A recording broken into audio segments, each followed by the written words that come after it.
प्यारे दोस्तों, परीक्षा मंथन के ऑनलाइन एकेडमी परिवार में मैं प्रशांत राय आप सबका स्वागत करता हूं। और आप निबंध की पाठशाला में हैं और आप जानते हैं कि प्रत्येक परीक्षा में जिसमें मुख्य परीक्षा शामिल है प्रतियोगी परीक्षाओं में, उसमें निबंध आते ही आते हैं। और कुछ परीक्षाएं तो ऐसी हैं कि निबंध आपके रैंकिंग और यहाँ तक कि सिलेक्शन पाने में भी महत्वपूर्ण भूमिका का निर्वहन करते हैं। और पिछले लेक्चर में आप ये बात पढ़ चुके हैं, जान चुके हैं कि इसकी कितनी महत्वपूर्ण भूमिका है और एक उत्तम निबंध कैसे लिखें, इसके विभिन्न आयाम कौन कौन से हैं, ये सब कुछ आपने देखा। आज का हमारा जो शीर्षक है वह है राजभाषा, राष्ट्रभाषा और संपर्क भाषा के रूप में हिंदी, अथवा राष्ट्रभाषा हिंदी की वर्तमान दशा। अगर हिंदी से संबंधित, ध्यान दीजिए यहाँ सिर्फ 2 ही टॉपिक लिखा हुआ है, अगर हिंदी से इसको छूता हुआ अन्य टॉपिक भी अगर आता है तो आप इसके अंतर्गत उसे कवर कर सकते हैं इस निबंध को पढ़ने के बाद, इस निबंध को समझने के बाद। तो दोस्तों, मेरे जज्बात से इस कदर वाकिफ है कलम मेरी कि अगर मैं इश्क भी लिखना चाहूँ तो इनकलाब लिखा जाता है, भगत सिंह ने यह वाक्य कहा था। तो दोस्तों, आपके अंदर आपकी कलम को आपके जज्बात से इतना परिचित होना चाहिए कि आप निबंध किसी भी सब्जेक्ट पर हो, कैसा भी निबंध हो, अगर आप लिखने जाएं तो आप एक उत्तम निबंध लिख पाएं और आप अपने मकसद में सफल हों। इसी उद्देश्य के साथ दोस्तों, मैं भाषा पर बात कर रहा हूं तो गांधी की एक स्टेटमेंट है, एक विचार है। इससे पहले हम परिचित हो लेते हैं कि गांधी भाषा के संबंध में क्या कहते हैं। तो दोस्तों, दुनिया से कह दो गांधी अंग्रेजी नहीं जानता। गांधी कह रहे हैं कि पूरी दुनिया से तुम ये कह दो कि गांधी अंग्रेजी नहीं जानता है। आप जानते हैं क्यों? सारे संसार में भारत ही एक अभागा देश है। वो आगे आप स्पष्टीकरण दे रहे हैं कि भारत एकमात्र ऐसा अभागा देश है पूरे विश्व में जहां सारा कारोबार एक विदेशी भाषा में होता है, यानी अंग्रेजी में। और आप जानते हैं गांधी गुलाम भारत में में जन्म लिए थे। स्वतंत्र भारत में इनकी मृत्यु हुई 48 में, लेकिन यह प्रतिरोध की एक शक्ति, एक आवाज के रूप में थे उस समय। और ये आगे कहते हैं, तो आइए संकल्प लें कि हम सब हिंदी में अपना अधिकतम कार्य करेंगे, देश, स्वदेश, स्वराज्य और स्वभाषा का सम्मान करेंगे। तो दोस्तों, अगर आप निबंध शुरू करने जा रहे हैं तो अगर गांधी का अगर यह स्टेटमेंट आपके साथ है तो बहुत हद तक संभावना है कि आपको अच्छे नंबर मिलेंगे। जो परीक्षक होगा वो प्रभावित हुए बगैर नहीं रह सकता है।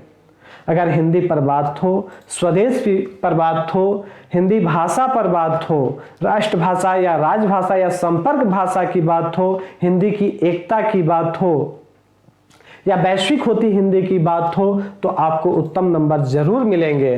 दोस्तों, आगे बढ़ें तो आपका निबंध का प्रारंभ है। तो निबंध शुरू करने से पहले हम भारत को देखेंगे और यह जानेंगे कि कौन कौन से भारत में वे राज्य हैं जहां की राजभाषा हिंदी है। जब हिंदी हम पढ़ते हैं तो हिंदी प्रदेश भी, कुछ प्रदेशों को मिला करके जहां हिंदी भी यहाँ की राजभाषा है। पहले एक राज्य, ध्यान दीजिएगा, एक राज्य कई राजभाषाएं रख सकती है। जैसे उत्तर प्रदेश में ध्यान दें तो हिंदी और उर्दू भी यहाँ की राजभाषा है उत्तर प्रदेश की। तो दोस्तों, एक राज्य कई राजभाषा रख सकती है। तो हिंदी जहाँ पहली राजभाषा है उन्हें हम हिंदी प्रदेश के रूप में जानते हैं। और इस पर अगर हम दृष्टि डालें तो हम उन प्रदेशों को देख सकते हैं कि वे कौन कौन से प्रदेश हैं जिन्हें हम हिंदी प्रदेश के नाम से जानते हैं। तो दोस्तों, यहाँ उत्तर प्रदेश आप देख रहे हैं, यह उत्तर प्रदेश है। यह देखेंगे बगल में तो बिहार है। बिहार का से बटा हुआ जो हिस्सा है वो झारखंड है। उत्तर प्रदेश से बटा हुआ जो हिस्सा है यहाँ पर देख रहे हैं उत्तराखंड है। यहाँ पर देख रहे हैं यह मध्य प्रदेश है। मध्य प्रदेश का बटा हुआ जो क्षेत्र है यह देख रहे हैं कि आप छत्तीसगढ़ है। इसके साथ राजस्थान यह देख रहे हैं आप। राजस्थान के बाद यहाँ केंद्र शासित प्रदेश दिल्ली देख रहे हैं। यहाँ पर आप हरियाणा देख रहे हैं और यहाँ आप हिमाचल प्रदेश देख रहे हैं। और इस तरह से दोस्तों आप देख रहे हैं कि हिंदी उत्तर भारत के कई राज्य तथा मध्य भारत के राज्यों की मुख्य भाषा है और भारत के अधिकांश क्षेत्रफल पर देखें तो हिंदी बोली जाती है और इन सारे प्रदेशों को मिलाकर के हिंदी प्रदेश के नाम से जाना जाता है। हम उस विषय पर नहीं जाएंगे कि इसे गोबर पट्टी के नाम से जाना जाता है, हिंदी पट्टी के नाम से, ये सब अलग मैटर है। यहाँ जाने की हमें, या पिछड़ा प्रदेश के नाम से इन सबको जाना जाता है, तो हम इस मैटर पर नहीं जाएंगे। हम पहले यह बात करेंगे। तो अगर हम निबंध की शुरुआत करते हैं तो दोस्तों, अगर हम भारत का मैप बनाकर अगर हिंदी प्रदेश के अगर इन राज्यों को हिंदी राजभाषा की बात हो, राष्ट्रभाषा की बात हो या संपर्क भाषा की बात हो, हिंदी की एकता की बात हो, तो दोस्तों हम अगर यह मैप बना करके अगर यह दिखा देते हैं कि भारत के अधिकांश राज्यों, जहां की भारत की अधिकांश आबादी भी निवास करती है, आप जानते हैं कि भारत की अधिकांश जनसंख्या कहाँ निवास करती है, तो दोस्तों यहाँ की सर्व प्रमुख भाषा हिंदी है, बोलचाल की भाषा हिंदी है। दूसरी बात, जो मध्य भारत की जो भाषा होगी वही संपर्क भाषा हो सकती है, क्योंकि उसका प्रभाव चारों तरफ होगा। तो मध्य भारत की भाषा भी हम देख रहे हैं हिंदी है, तो इसका प्रभाव यानी भारत के चारों तरफ होगा, इसका मतलब यह संपर्क भाषा बनने के योग्य है।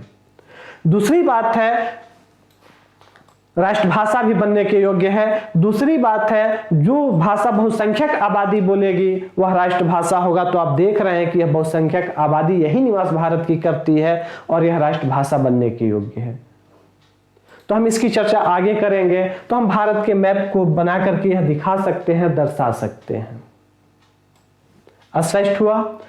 तो इससे हमें क्या होता है कि नंबर बढ़ने के मौके मिल जाते हैं, नंबर बढ़ जाता है हमारा। आगे दोस्तों हम बात करें तो हम निबंध पर चलते हैं और आप देख रहे हैं। तो निबंध पर पढ़ने से पहले, निबंध पर चर्चा करने से पहले हम कुछ बेसिक बातों को जान लेते हैं कि राजभाषा क्या है, राष्ट्रभाषा क्या है और संपर्क भाषा क्या है और भाषा किसे कहते हैं और हिंदी क्या है। दोस्तों यह बेसिक कॉन्सेप्ट के लिए जरूरी है ये जानना। अगर हम नहीं जानते हैं कि भाषा क्या है, हिंदी क्या है, राष्ट्र क्या है, राज्य क्या है और संपर्क क्या है, अगर हमें ये नहीं पता है तो हम निबंध लिखेंगे तो हम उतने अच्छे तरीके से निबंध नहीं लिख सकते हैं। तो दोस्तों सबसे हम पहले बात करेंगे, हिंदी पर चर्चा हो रही है तो हम सबसे पहले हिंदी की बात करेंगे कि हिंदी कहते किसे हैं। क्या हिंदी एक भाषा है या फिर और कुछ है? यह मैं आपकी बेसिक जानकारी के लिए मैं इस पर चर्चा कर रहा हूं, ताकि अगर आप निबंध लिखें तो आप कई डायग्राम से सोच सकें, आप अपने निबंध को अच्छे से अच्छा बना सकें। तो दोस्तों सबसे पहले तो हिंदी एक भाषा है। तो भाषा पर हम चर्चा बाद में करेंगे कि भाषा किसे कहते हैं। तो हिंदी एक भाषा है। क्या हिंदी भाषा के अलावा भी और कुछ है? तो दोस्तों जी हां, भाषा हिंदी हमारी पहचान है। अगर हम कहें हिंदी भाषा के अलावा और कुछ है तो दोस्तों हिंदी हमारी और आपकी पहचान है, हिंदी भारत की पहचान है। अब आप पूछेंगे कि हिंदी पहचान कैसे है? तो दोस्तों मोहम्मद इकबाल का वो शेर याद कीजिए जहां वो कहते हैं, हिंदी है हम, वतन है हिंदुस्तां हमारा। यानी यहां वो भाषा नहीं कह रहे हैं, हिंदी यहां भाषा नहीं है, ध्यान दीजिएगा। मोहम्मद इकबाल का वो शेर क्या कहते हैं? हिंदी है हम, यानी हम सारे लोग जो भारत में रहते हैं हिंदी हैं और जहां हम रहते हैं वह देश हिंदुस्तान है। यानी हिंदी क्या है? हम वे सारे लोग जो हिंदी बोलते हैं, हिंदी प्रदेश में रहते हैं, इस देश में रहते हैं, हिंदी के नाम से जाने जाएंगे। लेकिन दुर्भाग्य की बात यह है दोस्तों कि हिंदी तो हम हैं लेकिन हमें हमारी पहचान का ज्ञान नहीं है। अन्य भाषा भाषी अपनी भाषा से पहचाने जाते हैं, जबकि हम हिंदी प्रदेश के लोग या तो पिछड़े कहे जाते हैं या भैया कहे जाते हैं, या फिर उससे आगे बढ़कर बात करें तो आर्थिक क्षेत्र में इसे गोबर पट्टी के नाम से जाना जाता है। हिंदी प्रदेश को जब साहित्य की कुछ भाषाओं में जो साहित्य रचा गया है, हिंदी गोबर पट्टी के नाम से इसे उद्धृत किया गया है कि यहाँ के लोग गाय भैंस पालने वाले लोग हैं, इनका जो जीवन स्तर है वह गिरा हुआ है। तो दोस्तों इसका कारण क्या है कि हमें हमारी पहचान नहीं है। हम या तो हिंदू हैं या मुसलमान हैं या सिख हैं या फिर चाहे किसी जाति के हैं, हम एक भाषाई पहचान के रूप में कभी स्थापित नहीं हो सके हैं हिंदी प्रदेश के लोग। अब आप पूछ रहे होंगे कि हम हिंदी प्रदेश और हिंदी पहचान क्यों कह रहे हैं। तो दोस्तों ध्यान दीजिए, अगर आप किसी को कहते हैं जो पंजाब में रहने वाला है, उसे आप कहते हैं लोग पंजाबी हैं, तो पंजाब में उनके रहने के कारण हम यही समझते हैं अधिकांश लोग कि पंजाब में रहते हैं इसलिए उन्हें पंजाबी कहा जाता है। तो जी नहीं, आप गलत सोच रहे हैं। अगर ऐसा सोच रहे हैं तो उनकी भाषा पंजाबी है इसलिए वो पंजाबी कहे जाते हैं। पंजाब में होने से उन्हें पंजाबी हम नहीं कहते हैं, उनकी भाषा पंजाबी है इसलिए वो पंजाबी कहे जाते हैं। केरला के लोग केरली नहीं कहे जाते हैं, ध्यान दीजिएगा। अब आप कहें कि हम नहीं मानते हैं तो ध्यान दीजिए, केरला के लोग केरली आप बोलते हैं? नहीं बोलते हैं, उन्हें मलयालवी कहते हैं। यानी उनकी भाषा क्या है? उनकी मलयालम उनकी भाषा है, आप मलयालवी कहते हैं। ओडिशा के लोगों को ओडिसी नहीं कहते हैं, उड़िया लोग कहते हैं। कारण क्या है? उड़िया उनकी भाषा है, उनकी भाषा है। उड़ीसा के लोगों की भाषा उड़िया है, यही कारण है कि वहां के लोगों को आप उड़िया कहते हैं। बंगाल के लोगों को आप क्या कहते हैं? हिंदू मुस्लिम नहीं कहते हैं, सीधे पहली बात आप कहते हैं कि लोग बंगाली हैं, उनकी भाषा क्या है? बंगाली है। चाहे पश्चिम बंगाल के लोग हो तब भी आप बंगाली कहते हैं, बांग्लादेश के लोग हो तब भी आप बंगाली कहते हैं। बांग्लादेश के लोग विदेश में किसी देश में जाते हैं, अपने आप को बंगाली कहते हुए गर्व महसूस करते हैं, वो नहीं कहते हैं कि हम बांग्लादेशी हैं। पश्चिम बंगाल हमारे भारत के भी लोग जाते हैं तो या तो भारतीय कहते हैं, नहीं तो ये कहते हैं कि हम बंगाली हैं। यानी जब वो बंगाली कहते हैं तो वहां के हिंदू भी अपने आप को बंगाली कहते हैं, वहां के मुसलमान भी अपने आप को बंगाली कहते हैं। आप याद कीजिए, अगर भाषाई अस्मिता और भाषाई पहचान उनकी नहीं होती तो एक ही इस्लामिक कंट्री पूर्वी पाकिस्तान और पश्चिमी पाकिस्तान बटकर दो भागों में नहीं बट गया होता। उनकी पहचान बंगाली थी, जबकि पाकिस्तान की पहचान आप जानते हैं अलग थी, और यही कारण है कि बंगाल बन गया। दुनिया में जब आप राजनीतिक मैप पढ़ेंगे, चूंकि मैं यह उम्मीद करता हूं कि आप जब निबंध पढ़ रहे हैं तो आप अपने पूरी माइंड को खोल कर बैठे होंगे हमारे सामने, और आप जानते हैं IAS, PCS, RO से लेकर SSC CGL तक निबंध पूछा जाता है, यानी हर स्तर पर। तो यह जानना आपके लिए जरूरी है, सामान्य ज्ञान के लिए भी आपके लिए जानना जरूरी है, व्यवहार के लिए भी यह जानना जरूरी है कि हिंदी है क्या। तो दोस्तों, अगर हम किसी को कहते हैं तमिलनाडुअन, किसी को हम नहीं कहते हैं ये तमिलनाडु है या तमिलनाडुअन है, हम तमिल कहते हैं, क्योंकि उनकी भाषा क्या है? तमिलनाडु के लोगों की उनकी भाषा तमिल है। हम अंग्रेजों को अंग्रेज कहते हैं, इंग्लिशमैन कहते हैं, कारण क्या है? उनकी भाषा अंग्रेजी है। इंग्लैंडियन नहीं कहते हैं, अंग्रेज आप कहते हैं, क्योंकि उनकी भाषा अंग्रेजी है। चीन के लोगों को चीनी चीन में रहने के कारण नहीं कहते हैं, चीनी भाषा की वजह से उन्हें हम चीनी कहते हैं। तो दोस्तों, दुनिया की अधिकांश हम देखेंगे, अधिकांश देशों की, तो उनकी जो पहचान है उनकी भाषा से जुड़ी हुई है, और भाषा चूंकि अस्मिता से जुड़ी हुई चीज है, संस्कृति से जुड़ा हुआ है। भाषा के बिना हम रह ही नहीं सकते हैं, हमारा कार्य हो ही नहीं सकता है, हम और आप एक दूसरे से वार्तालाप कम्युनिकेशन कर ही नहीं सकते हैं। तो बताइए भाषा कितनी जरूरी चीज है। दोस्तों, एक बार तो पहले हम भाषा पर थोड़ी देर बाद में चर्चा करेंगे, पहले हम हिंदी को स्पष्ट कर लेते हैं। तो हिंदी दोस्तों, हिंदी प्रदेश में कभी यह धारणा उपस्थित ही नहीं हुई कि हिंदी क्या है। हिंदी हमारी पहचान भी हो सकती है, हिंदी वालों ने कभी सोचा ही नहीं। सारे प्रदेश, अधिकांश जो हिंदी प्रदेश से बाहर के जो प्रदेश हैं जिनकी अपनी भाषा है, उनकी पहचान उनकी भाषा से जुड़ी हुई है, जबकि हिंदी प्रदेश वाले तो या तो हिंदू है या मुसलमान है या फिर जातिगत इनकी राजनीति है। आज हम क्या करते हैं, अन्य प्रदेशों में देखिए तो वहां जातिगत पार्टियां नहीं हैं भी तो उनका अस्तित्व तो नहीं है उस तरह से, जबकि हिंदी प्रदेश में आप देखेंगे तो यहाँ जातिगत पार्टियां हैं, सांप्रदायिक पार्टियां। कारण क्या है? कारण है कि यहाँ की अस्मिता यहाँ की भाषा से नहीं जुड़ी है, और भाषा से नहीं जुड़ी है इसलिए यहाँ की अस्मिता इसकी संस्कृति से नहीं जुड़ी है। हम बार बार अपनी संस्कृति की दुहाई देते हैं, लेकिन हम संस्कृति की जड़ों तक नहीं पहुंच पाते हैं। कारण है कि हम अपनी भाषा से वंचित हैं, हम अपनी भाषा को लेकर सतर्क नहीं हैं। तो दोस्तों, मोहम्मद इकबाल के फिर उस शेर को याद कीजिए, हिंदी हैं हम, वतन है हिंदुस्तान हमारा। यानी जब हम हिंदी कहते हैं कि हम हिंदी हैं, तो उस समय न हम मुसलमान होते हैं, न हिंदू होते हैं, न सिख होते हैं, न ईसाई होते हैं, न जैन होते हैं, सिर्फ हम हिंदी होते हैं। और इस तरह से अगर हिंदी पहचान से जुड़ जाए तो इस प्रदेश की जो सांप्रदायिकता है उस पर भी बहुत हद तक काबू पाया जा सकता है। सांप्रदायिकता से एक तरफ भारत उभर सकता है अगर यह पहचान स्थापित हो जाए तो।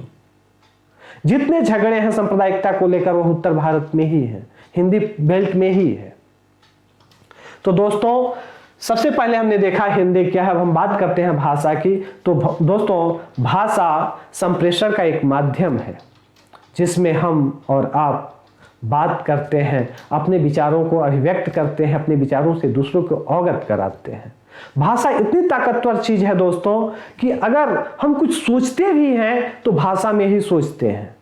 एक बात बताइए, आप चुपचाप जहां बैठे हुए हैं, आपके मन में विचार चल रहे होंगे कि अभी तक मैं नहीं जानता था कि हिंदी प्रदेश भी हो सकता है, हिंदी पहचान भी हो सकती है, और क्या पंजाब के लोग पंजाब में होने की वजह से पंजाबी कहलाते हैं। अब तक ये आप जानते थे, तो अब आप ये जान चुके हैं कि पंजाबी भाषा इसलिए उन्हें पंजाबी कहते हैं। तो दोस्तों अब अगर ये सारी बातें आप सोच रहे हैं, कह नहीं रहे किसी से, तो यह भी अपनी भाषा में ही आप सोच रहे हैं। तो दोस्तों हम जो सोचते हैं, जो करते हैं, जो विचारते हैं, जो हम स्वप्न देखते हैं, वह भी भाषा है। वह भी भाषा में ही हम सब कुछ करते हैं। स्पष्ट हुआ? तो इस तरह से दोस्तों संप्रेषण के साथ साथ भाषा इतनी सूक्ष्म है कि वह हमारे विचारों तक, हमारी भावनाओं तक गहराई से समाई हुई है और उसे प्रभावित करने की क्षमता रखती है। दोस्तों भाषा की बात हो गई, सामान्य रूप से संप्रेषण का माध्यम जानते हैं। अब हम बात करेंगे कि राजभाषा, राष्ट्रभाषा, संपर्क भाषा ये किसे कहते हैं। तो हम सबसे पहले बात कर लें कि राजभाषा क्या है। तो राजभाषा पर बात करने से पहले हमें सबसे पहले जानना होगा राज्य क्या है। राज्य नहीं जानेंगे तब तक राजभाषा नहीं जानेंगे। तो दोस्तों राज्य यह एक शासन तंत्र से जुड़ा हुआ मुद्दा है। राज्य शासन तंत्र से जुड़ा हुआ एक मुद्दा है। यह दोस्तों ध्यान दीजिएगा, इसका जो स्वरूप है वह राजनीतिक हो सकता है, प्रशासनिक हो सकता है, इसका आर्थिक स्वरूप हो सकता है, इसका स्वरूप सामाजिक स्वरूप हो सकता है। और इस तरह से दोस्तों राज्य जो है यह शासन तंत्र से जुड़ा हुआ एक मुद्दा है और इसके कुछ आवश्यक तत्व हैं और वो 4 हैं जिन्हें हम मुख्य रूप से जानते हैं। दोस्तों अगर किसी राज्य को राज्य कहना होगा तो वहाँ एक निश्चित जनसंख्या होनी चाहिए। अगर जनसंख्या नहीं है, अगर वीरान कोई द्वीप है या कोई क्षेत्र है, उसे हम राज्य नहीं कहेंगे अगर वहाँ कोई नहीं है। तो राज्य के लिए एक जनसंख्या होनी चाहिए। दूसरा है निश्चित क्षेत्र होना चाहिए। अगर जनसंख्या जहां निवास कर रही है उस जनसंख्या का एक निश्चित क्षेत्र होता है जहां वो जनसंख्या रहती है। तो दोस्तों ध्यान दीजिए, कोई भी देश है, कोई भी राज्य है, उसका एक निश्चित क्षेत्रफल होता है, क्षेत्र होता है। अगला है वहां का शासन तंत्र या वहां सरकार होनी चाहिए। तो दोस्तों वह राज्य तभी होगा जब वहां का शासन तंत्र होगा या सरकार होगी। लेकिन चौथा जो तत्व है वह है संप्रभुता या प्रभुसत्ता। इसके अभाव में कोई भी जनसंख्या हो, निश्चित भूभाग हो और शासन तंत्र हो, लेकिन उसे अगर संप्रभुता ना हो तो वह दोस्तों राज्य नहीं है। आपके मन में एक स्वाभाविक प्रश्न उठना चाहिए कि क्या भारत 1947 के पहले राज्य नहीं था? यह क्वेश्चन स्वाभाविक रूप से आपके मन में उठना चाहिए। तो मैं दोस्तों आपको जवाब भी दे दूं कि 1947 के पहले भारत राज्य नहीं था, एक देश था। जनसंख्या हो, निश्चित क्षेत्र हो, शासन तंत्र हो, वहां के लोग एक दूसरे से सामाजिक रूप से जुड़े हुए हो, यह देश की परिभाषा है। लेकिन अगर इसी के साथ उस देश में यदि संप्रभुता स्थापित हो जाए, वह देश संप्रभु हो जाए अपना निर्णय लेने और करने में, तो दोस्तों वह राज्य हो जाता है। यही कारण है कि संविधान में आप आर्टिकल जब पढ़ेंगे तो भारत राज्यों का संघ होगा। दोस्तों भारत को स्टेट का राज्य कहा गया है। इस तरह यूनियन तो कहा गया है, राज्यों का यूनियन। तो दोस्तों ध्यान दीजिएगा, राज्य हम उसे कहते हैं जिसके 4 तत्व हो। जनसंख्या, ध्यान दीजिए, जनसंख्या, निश्चित क्षेत्र, शासन तंत्र या अपनी सरकार, और चौथा है और सबसे महत्वपूर्ण जो तत्व है वह है प्रभुसत्ता या संप्रभुता। इसके बिना कोई देश राज्य नहीं हो सकता है। अगर संप्रभुता या प्रभुसत्ता नहीं है तो वह राज्य नहीं है बल्कि देश है। 1947 के पहले भारत एक देश था क्योंकि यहाँ शासन तंत्र भी था, एक निश्चित क्षेत्र भी था, जनसंख्या भी थी, लेकिन भारत के पास संप्रभुता नहीं थी, वह ब्रिटेन के पास थी। और इस तरह से भारत एक सिर्फ देश था, राज्य नहीं था। लेकिन आज़ादी मिलते ही संप्रभुता भारत के हाथ में आ गई और भारत एक राज्य बना। तो इस तरह से दोस्तों राजभाषा से तात्पर्य यह हुआ कि जनसंख्या निश्चित क्षेत्र की एक निश्चित जनसंख्या में एक निश्चित क्षेत्र के अंदर शासन तंत्र, तीसरा अंक क्या है, शासन तंत्र या सरकार के जो कामकाज की जो भाषा होती है उसे हम राजभाषा कहते हैं, क्योंकि राज्य का एक अंग है शासन तंत्र। तो जो शासन तंत्र की जो या प्रशासन की जो भाषा होती है, जो सरकारी कामकाज की भाषा होती है, उसे हम राजभाषा कहते हैं।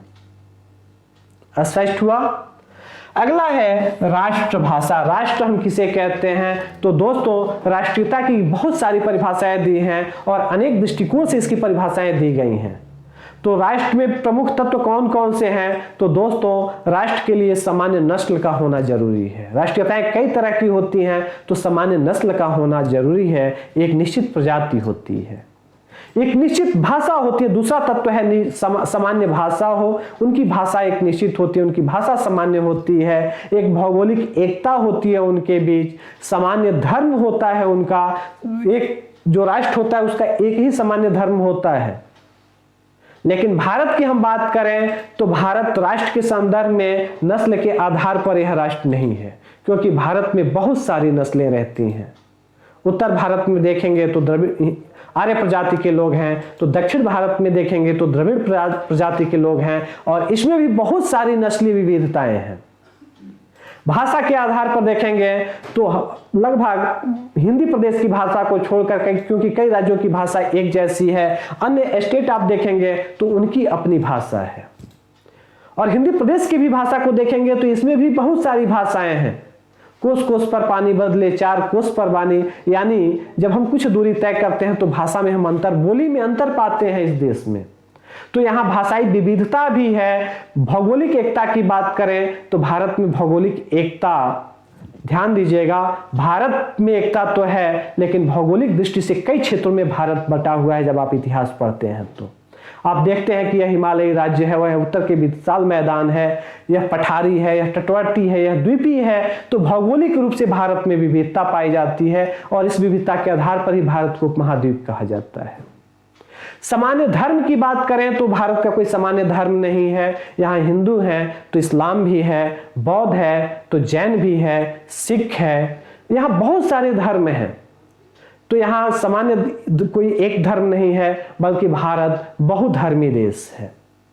आगे बात करें सामान्य इतिहास, तो भारत का इतिहास भी देखें तो दक्षिण भारत का इतिहास और उत्तर भारत का इतिहास हम देखते हैं, पूर्वोत्तर का इतिहास भी देखते हैं। तो ऐतिहासिक दृष्टि से भी उत्तर भारत का इतिहास तो महत्वपूर्ण है, लेकिन पूर्वोत्तर और दक्षिण भारत का भी इतिहास कम महत्वपूर्ण नहीं है। तो इतिहास के दृष्टिकोण से भी भारत में विविधताएं हम देखते हैं। हम देखें अगर सामान्य हित की बात करें तो भारत में सामान्य हितों को लेकर अक्सर टकराहट जैसी स्थितियां बनी रहती हैं। तो सामान्य हितों को लेकर भी भारत में विविधता दिखाई देती है। और राष्ट्र की ये तमाम सारे तत्व हैं, किसी एक तत्व को लेकर भी ध्यान दीजिएगा राष्ट्रीयता पैदा हो सकती है। हम इसकी चर्चा थोड़ी देर में अभी करेंगे। अगला जो तत्व है वो सामान्य राजनीतिक आकांक्षाएं हैं। किसी राजनीतिक मुद्दे को लेकर भी एकजुटता दिखाई और आकांक्षाओं को लेकर एकजुटता दिखाई जा सकती है। जैसे राष्ट्रवाद का उदय जब हम इतिहास में पढ़ते हैं तो बंग भंग आंदोलन से यह पूरे भारत में विस्तार लेने लगता है, क्योंकि राजनीतिक आकांक्षाएं एक जैसी हो जाती हैं और राष्ट्रवाद प्रबल हो जाता है। आगे हम बात करें तो सामान्य संस्कृति, तो भारत सांस्कृतिक आधार पर भी विविधता लिए हुए है। हर प्रदेश की लगभग सांस्कृतिक अपनी विशिष्टताएं हैं। तो भारत का जो राष्ट्रवाद है दोस्तों, यह विविधताओं का राष्ट्रवाद है।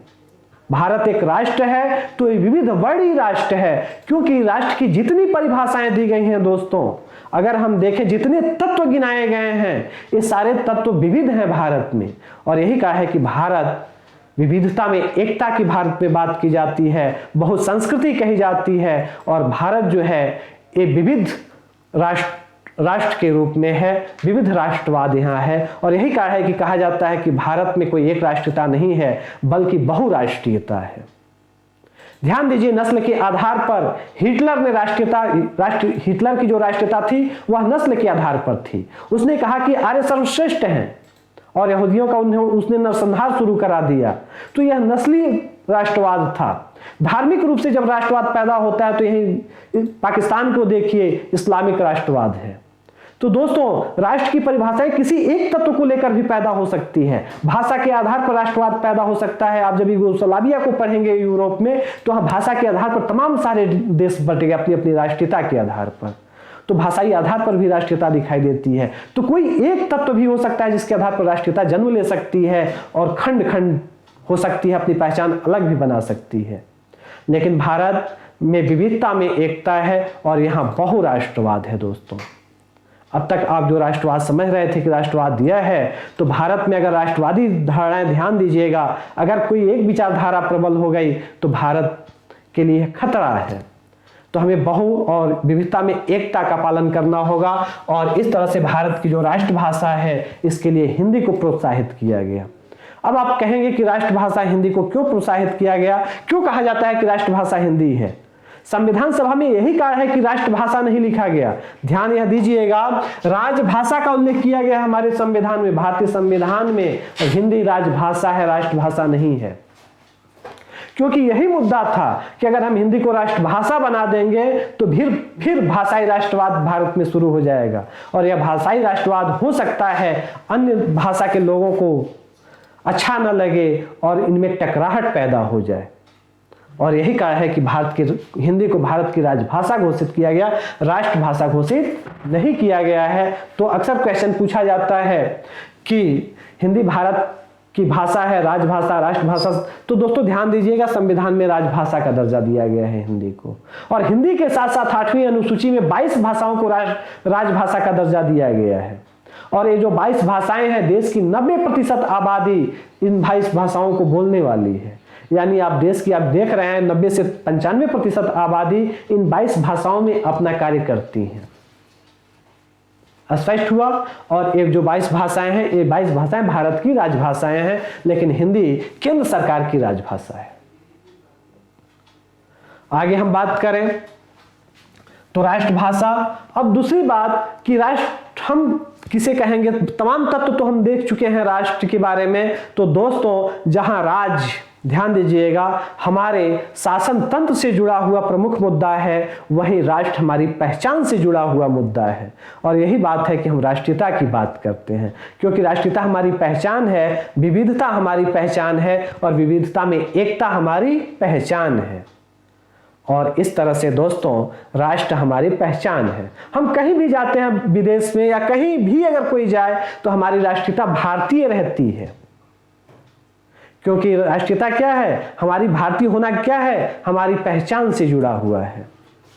दोस्तों, राष्ट्र शब्द के बारे में देखें तो राष्ट्र शब्द नेशन से बना हुआ है और नेशन लैटिन भाषा के नेसियो से बना हुआ है, जिसका अर्थ होता है पैदा होना, उत्पन्न होना, पैदा होना। नेशियो का सामान्य अर्थ है पैदा होना, अर्थात हम किस भाषा में पैदा हुए हैं, किस नस्ल में पैदा हुए हैं, किस भौगोलिक क्षेत्र में पैदा हुए हैं, किस धर्म पैदा हुए हैं, हमारे किस इतिहास में पैदा हुए हैं, हमारा हित क्या है, हमारी राजनीतिक आकांक्षाएं क्या है, हमारी संस्कृति क्या है। ये तमाम तत्व क्या बताते हैं कि हम पैदा किस में हुए हैं।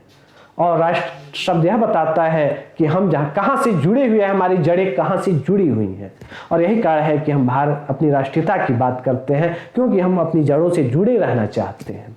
क्योंकि जड़ों से कट करके कोई फल फूल नहीं सकता है। किसी पौधे को उसके जड़ से हटा दीजिए, क्या होगा, खत्म हो जाएगा। यही कारण है कि हम भारतीय हैं, हमारी राष्ट्रीयता भारतीय है, नेशनलिटी क्या है, भारतीय है। दोस्तों, अगली बात करूं मैं तो राष्ट्र की कोई सीमा नहीं होती है। राष्ट्रीयता जो शब्द है, राष्ट्रीयता की कोई सीमा नहीं होती है। हम विदेश में जाकर भी राष्ट्रीय हो सकते हैं, भारतीय हो सकते हैं, लेकिन राज्य की सीमा होती है। कोई अगर अमेरिका की नागरिकता ले लेता है तो स्टेट के नागरिक होते हैं, जबकि राष्ट्र की राष्ट्रीयता होती है। दोस्तों, अगर हम भारत के हैं तो हमारी नागरिकता भारतीय है, हमारी राष्ट्रीयता भी भारतीय है। लेकिन अगर हम जाकर अगर इंग्लैंड में चले जाएं, अमेरिका में चले जाएं और अमेरिका की हम नागरिकता ले लें, तो हम भारत स्टेट के अब नागरिक नहीं हैं, हमारी नागरिकता भारतीय नहीं है, लेकिन हमारी राष्ट्रीयता भारतीय ही रहेगी। दोस्तों, जब बात आएगी अगर कोई नोबेल प्राइज पाता है तो हम कहते हैं कि भारतीय मूल के हैं।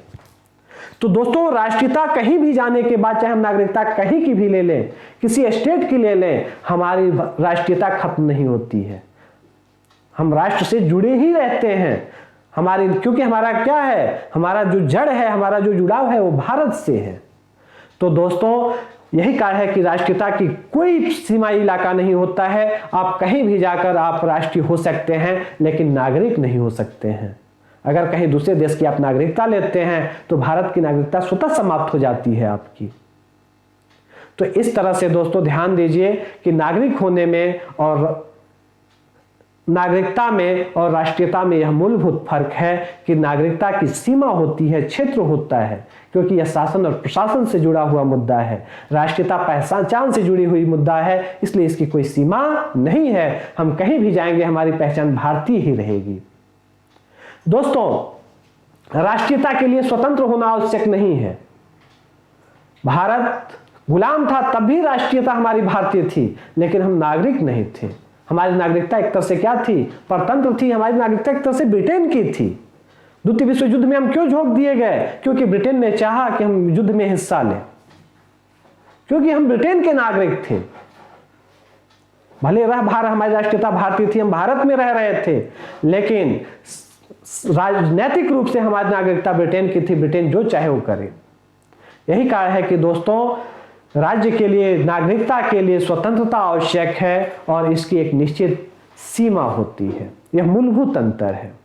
आगे बात करो दोस्तों, देश आप जान चुके हैं, राज्य जान चुके हैं, राष्ट्र जान चुके हैं, संपर्क भी जान लीजिए। संपर्क वह होता है जो हम किसी से अपने विचारों को, अपने व्यवहार को, किसी पर हम को समझाने की कोशिश करते हैं या किसी के विचार या व्यवहार को समझने की कोशिश करते हैं, और इन दोनों के बीच जो पुल का निर्माण होता है उसे हम संपर्क कहते हैं। तो दोस्तों इस तरह से दो व्यक्तियों, अगर भारत के किसी भी राज्य के बीच, अगर भारत में आप कहीं भी चले जाएंगे, हम कहते हैं कि अंग्रेजी जरूरी है, जानना जरूरी है जी नहीं, या भारत के किसी भी राज्य में चले जाएंगे तो हिंदी बोलकर अपना काम चला सकते हैं, क्योंकि हिंदी भारत के लगभग सभी लोग थोड़ा बहुत नहीं जानते तो थोड़ा तो जानते ही हैं। किसी भी स्टेट में चले जाएंगे, दक्षिण भारत में भी उत्तर बिहार के लोग जाकर रहते हैं, वहां हिंदी बोलकर अपना काम चलाते हैं, वहां रोजी रोटी कमाते हैं। लेकिन वहां के लोग अगर आकर तमिल बोलने लगे तो हम नहीं समझ पाएंगे। तो दोस्तों हिंदी भारत की संपर्क भाषा बनने के योग्य है, क्योंकि यह मध्य भारत की भाषा है, लगभग उत्तर भारत की भाषा है और अधिकांश लोगों की भाषा है, अधिकांश राज्यों की भाषा है। अतः यह संपर्क भाषा के रूप में कार्य कर सकती है। अब हम बात करेंगे हिंदी की वर्तमान दशा क्या है। तो जब हम निबंध लिखेंगे तो वर्तमान दशा तो क्लियर हो ही जाएगा। दोस्तों इससे पहले मैं बात करूं तो सुभाष चंद्र बोस ने कहा है कि राष्ट्रवाद मानव जाति के उच्चतम आदर्शों सत्यम शिवम सुंदरम से प्रेरित होता है। और अगर सत्यम शिवम सुंदरम से अगर राष्ट्रवाद प्रेरित नहीं है तो समझ जाइए वह कठोर राष्ट्रवाद है और वह पतन की तरफ लेकर चला जाता है। तो राष्ट्रवाद दोस्तों उदार होना चाहिए, सत्यम शिवम से प्रेरित होना चाहिए और तब सुरक्षित रह सकता है। आगे दोस्तों मैं बात करूं तो महात्मा गांधी ने कहा था कि राष्ट्रभाषा के बिना राष्ट्र गूंगा है, यानी जब भाषा नहीं होगी तो व्यक्ति क्या हो जाएगा, गूंगा हो जाएगा। इसलिए दोस्तों गांधी, और एक महत्वपूर्ण बात मैं आपको यह भी बता दूं कि राष्ट्रभाषा, हिंदी को राष्ट्रभाषा वकालत करने वाले लोगों में अधिकांश जो लोग थे वह हिंदी प्रदेश के नहीं थे, हिंदी से बाहर के लोग थे। अगर हम बात करें सुभाष चंद्र बोस की, आप देख रहे हैं कि वह उड़िया के थे, हिंदी प्रदेश के बाहर के वो थे। लेकिन सुभाष चंद्र बोस ने कहा था कि प्रांतीय ईर्ष्या द्वेष को दूर करने में जितनी सहायता हिंदी प्रचार से मिलेगी उतनी अन्य किसी चीज से नहीं। यानी अगर प्रांतीय विद्वेष को अगर दूर करना हो तो हिंदी का प्रचार आवश्यक है, इसे दूर करने में उसे सहायता मिलेगी, उसकी और से नहीं। यानी सुभाष चंद्र बोस से हम महसूस कर रहे थे। और भारत का कोई भी नागरिक हो उनके योगदान को नकार नहीं सकता है, उनकी महत्ता को कम नहीं कर सकता है। अगर वह यह कह रहे हैं तो उनके पास व्यापक अनुभव होगा, वे पूरे भारत घूम चुके थे, उन्हें आप जानते भी हैं। तो दोस्तों उनके ही शब्दों में हिंदी भारत की संपर्क भाषा बनने के योग्य है, अगर सुभाष चंद्र बोस का यह स्टेटमेंट है। तो दोस्तों भारतेंदु हरिश्चंद्र कहते भी हैं कि निज भाषा उन्नति है, सब उन्नति को मूल, बिनु निज भाषा ज्ञान के मिटे नहीं को सूल। यानी अपनी भाषा से ही अपनी उन्नति हो सकती है, निज भाषा उन्नति है, अपनी भाषा ही उन्नति हो सकती है, यही सारी उन्नतियों का मूल है। अपने भाषा के ज्ञान के बिना हृदय का जो सूल होता है वह नहीं मिटता है। आपको दुख दर्द हो और आपकी भाषा को ज्ञान ही न हो अपनी भाषा का, आप कहेंगे कैसे? तो आपका दुख दर्द आप में ही बना रहेगा, वह विशाल होता जाएगा। दोस्तों दुर्भाग्य की बात यह है, सब कुछ के बावजूद अगर चुनौतियों की बात की जाए तो हम जो प्रश्न पत्र हमारे हाथ में जो आता है IAS का, अगर सिविल सेवा की हम बात करें, संघ लोक सेवा आयोग की, तो वह इंग्लिश में होता है और जो हिंदी वर्जन उसका होता है इंग्लिश का ट्रांसलेट होता है। तो दोस्तों यह इंग्लिश का ट्रांसलेट होना यह भारत का दुर्भाग्य नहीं तो और क्या है। वाल्टर डेनिंग ने कहा था, विदेशी भाषा किसी स्वतंत्र राष्ट्र के राजकाज और शिक्षा की भाषा होना सांस्कृतिक दास्ता है। यह सांस्कृतिक दास्ता अंग्रेजी समय से आज तक भारत में बनी हुई है दोस्तों, और यह सांस्कृतिक दास्ता संघ लोक सेवा आयोग के अंदर भी है कि वह पहले इंग्लिश में पेपर बनाता है, हिंदी ट्रांसलेट करके हमें देता है, हिंदी ट्रांसलेट भी हुआ करता है तो गूगल नुमा करता है, आप समझ नहीं पाएंगे। स्टील प्लांट को इस्पात का पौधा वह कहता है, स्टील प्लांट, प्लांट माने पौधा, स्टील इस्पात। दोस्तों स्टील प्लांट को इस्पात का पौधा कहता है। अब हिंदी वाला कोई व्यक्ति इस्पात का पौधा, वह कंफ्यूज हो जाएगा अगर इंग्लिश वर्जन होना पढ़े, वह गलत कर आएगा। तो यह दोहरा भेदभाव है हिंदी के साथ, और यह सांस्कृतिक दास्ता हर जगह दिखाई देती है भारत में। तो दोस्तों अगर हिंदी को अगर आगे बढ़ाना है, हिंदी को अगर विश्व भाषा के रूप में स्थापित करना है, तो इस सांस्कृतिक दास्ता से हमें मुक्त होना पड़ेगा। हमें ही नहीं, शासन, प्रशासन और कामकाज की भाषा को भी दुरुस्त होना पड़ेगा। ये सांस्कृतिक दास्ता को मिटाना पड़ेगा, और यह तभी मिटेगी जब हिंदी मजबूत होगी। दोस्तों यहां तक कि अंतर्राष्ट्रीय जो संगठन हैं वहां हिंदी में कार्यकाज नहीं होता है। क्यों? आप ये कह रहे सोचते होंगे, कामकाज कराने के लिए भारत सरकार को खर्च करना पड़ता है, अपना ट्रांसलेटर रखना पड़ता है वहां पर, ताकि वहां जितने कामकाज हो रहे हैं वो हिंदी में वो ट्रांसलेट करे, वहां ट्रांसलेट हो उसका। सरकार इस पे खर्च नहीं करना चाहती, ट्रांसलेटर पे खर्च नहीं करना चाहती है, तो कैसे अब आगे बढ़ सकती है? यहां तक कि भारत में पेपर जो सेट होता है वह हिंदी में नहीं हो पाता है। तो दोस्तों यह एक सांस्कृतिक दास्ता की तरह है हमारे देश में। आगे बात करूं तो अब हम इस निबंध पर आते हैं। इससे पहले मैं बात करूं तो यह एक चीज समझना जरूरी है कि राष्ट्रभाषा कौन ऐसी भाषा है जिसे हम राष्ट्रभाषा बना सकते हैं, किसे हम राष्ट्रभाषा कहेंगे। तो दोस्तों राष्ट्रभाषा वह होती है जहां की बहुसंख्यक जनता अपनी भावनाओं को जिस भाषा में व्यक्त करती है, जो वहाँ की संपर्क भाषा होती है वही राष्ट्रभाषा भी होती है। तो दोस्तों ध्यान दीजिए, हिंदी भारत की संपर्क भाषा है, बहुसंख्यक जनता की भाषा है। यही कारण है कि हिंदी भारत की राष्ट्रभाषा है। यह सामाजिक रूप से है, राजनीतिक, प्रशासनिक और रूप से नहीं है। कारण है कि संविधान में, भारतीय संविधान में राष्ट्रभाषा का उल्लेख न करके राजभाषा का उल्लेख किया गया है। दोस्तों प्राचीन काल में हम देखें तो राष्ट्रभाषा संस्कृत हुआ करती थी। मौर्य काल में हम देखें तो राष्ट्रभाषा पाली बन गई आकर।